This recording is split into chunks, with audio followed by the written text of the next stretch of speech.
Els dies 14 i 16 de juny, les instal·lacions del Club Anyós Parc de la Massana d'Andorra va acollir l'Open Anyós Park, de categoria especial masculina i femenina, amb 2.000 euros en premis en metàl·lic i amb les millors raquetes catalanes.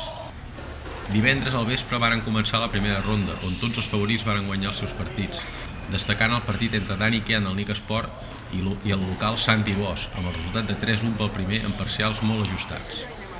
Ja dissabte al matí es varen disputar els vuitens de final del quadre masculí i la primera ronda de la lligueta femenina. Destacar el partit entre Lluís Suárez i Jesús Pablos del Sant Andreu, amb un 3-2 per aquest últim, remuntant un 2-1 en contra, i el partidàs entre Xavi Blasco de les Coix Blanes i Dani Kian, amb un 3-1 pel primer, en un partit molt igualat i físic.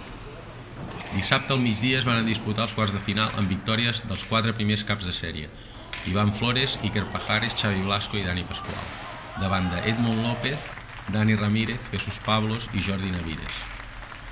Dissabte a la tarda es van jugar les semifinals del quadre masculí i la segona ronda de la lligueta femenina.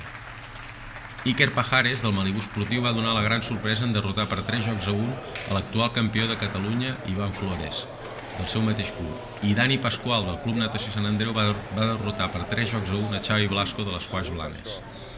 Per últim, diumenge al matí es van disputar les finals de consolació i les finals dels quadres principals. En la categoria femenina, Regina Tanner, de l'Esportiu Rocafort, va derrotar a la seva companya del club, Céline Vallée, per 3-2 en una molt igualada final.